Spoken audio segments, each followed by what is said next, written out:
Nakitaan sa pagtaas ng kaso sang hand, foot and mouth disease sa Bacolod City, Subong nga tuig suno sa CHO kun City Health Office. Sa datos sa CHO, humalin sa Enero tubtob Hulyo 12, sini nga tuig may ara sang 78 ka HFMD cases ang syudad. Mas mataas ini sang 239% kung ipaanggid sa 23 na kaso sa pareho nga binulan sang tuig 2024. Napadayon pa ang pag-consolidate sang CHO sang record halin sa mga barangay gani posible madugangan pa ang mga kaso.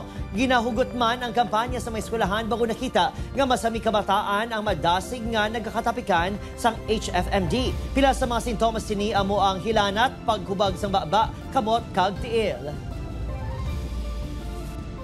Basi makita niyo nga damo kamo may mabatian niya reports from all other sectors nga damo sila HFMD cases, but actually they are not reported to City Health. So if you look at it, ang mag-capture naman yung reports are those with case investigation forms kag nag-consult sa mga doctors naton, hospitals.